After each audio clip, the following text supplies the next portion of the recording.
പശ്ചിമ ബംഗാളിൽ ചരിത്രം വഴിമാറുകയാണ്. ബൂത്തുകളിലേക്ക് ഇരച്ചെത്തിയ ജനസഞ്ചയം കണ്ട് ഭരണകക്ഷിയുടെ ഉൾപ്പെടെ പലരുടെയും കണ്ണു തള്ളിയിരിക്കുകയാണ്. വെറുമൊരു തെരഞ്ഞെടുപ്പ് എന്നതിലുപരി ഇതൊരു ജനകീയ മുന്നേറ്റമായി മാറുമ്പോൾ സ്വാതന്ത്ര്യത്തിന് ശേഷം ഇന്ത്യ കണ്ട ഏറ്റവും വലിയ പോളിംഗ് ശതമാനമാണ് ബംഗാൾ ഇപ്പോൾ രേഖപ്പെടുത്തിയിരിക്കുന്നത്.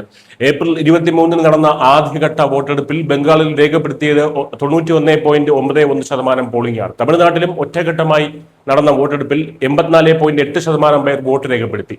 ഇത് സ്വാതന്ത്ര്യത്തിന് ശേഷമുള്ള ഏറ്റവും ഉയർന്ന നിരക്കാണെന്നും ഈ ജനാധിപത്യ ഉത്സവത്തിൽ പങ്കെടുത്ത വോട്ടർമാരെ സല്യൂട്ട് ചെയ്യുന്നുവെന്നും മുഖ്യ തെരഞ്ഞെടുപ്പ് കമ്മീഷണറായിട്ടുള്ള ജ്ഞാനേഷ് കുമാർ വ്യക്തമാക്കി. ബംഗാളിലെ ദക്ഷിൺ ദിനാജ്പൂർ 94.8%, കുച്ച് ബെഹാർ 94.5% തുടങ്ങിയ ജില്ലകളിലൊക്കെ 94% മുകളിലാണ് വോട്ടിംഗ് നടന്നിരിക്കുന്നത്. തമിഴ്നാട്ടിൽ 92.4% പോളിംഗ് രേഖപ്പെടുത്തിയ കരൂറാണ് മുന്നിൽ. 2021 നിയമസഭാ തെരഞ്ഞെടുപ്പിൽ ബംഗാളിൽ 85.2%, തമിഴ്നാട്ടിൽ 76.6% പോളിംഗ്. അവിടെ നിന്നാണ് ഈ വമ്പൻ കുതിപ്പുണ്ടായിരിക്കുന്നത്.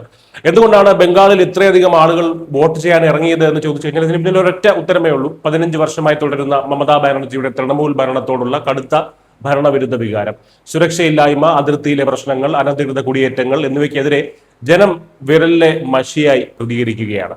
ഇവിടെയാണ് BJPയുടെ രാഷ്ട്രീയ തന്ത്രം കൃത്യമായിട്ട് ഫലിക്കുന്നത്. പ്രധാനമന്ത്രി നരേന്ദ്രമോദിയും ആഭ്യന്തരമന്ത്രി അമിത്ഷായും നയിച്ച വമ്പൻ റാലികൾ ബംഗാളിൽ ഭരണമാറ്റത്തിനുള്ള വലിയ ഓളമാണ് ഉണ്ടാക്കിയത്. 2021 77 സീറ്റുകൾ നേടിയ BJP ഇത്തവണ ബംഗാൾ പിടിച്ച് എടുക്കും എന്നുള്ള ഉറപ്പോടെയാണ് കളത്തിലിറങ്ങിയിരിക്കുന്നത്. ഇത്രയും വലിയ പോളിംഗ് ശതമാനം കാണുമ്പോൾ സ്വാഭാവികമായും തൃണമൂൽ ക്യാമ്പുകളിൽ ചെറിയൊരു വിറയൽ തുടങ്ങിയിട്ടുണ്ട് എന്നത് സത്യമാണ്. കാരണം ജനങ്ങൾ കൂട്ടത്തോടെ വോട്ട് ചെയ്യാൻ ഇറങ്ങുന്നത് മാറ്റത്തിന് വേണ്ടിയാണെന്നത് ഇന്ത്യൻ രാഷ്ട്രീയത്തിലെ മാറ്റി എഴുതാൻ കഴിയാത്ത ഒരു നിയമമാണ്.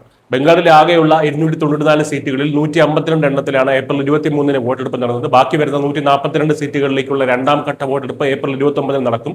ബംഗാളും തമിഴ്നാടും കേരളവും ഉൾപ്പെടെ 5 സംസ്ഥാനങ്ങളിലെയും തിരഞ്ഞെടുപ്പ് ഫലം മെയ് 4 പ്രഖ്യാപിക്കും. റെക്കോർഡ് പോളിംഗ് ബംഗാളിൽ താമര വിരിയിക്കുമോ എന്ന് കാത്തിരുന്ന് തന്നെ കാണാം. News desk India Malayalam.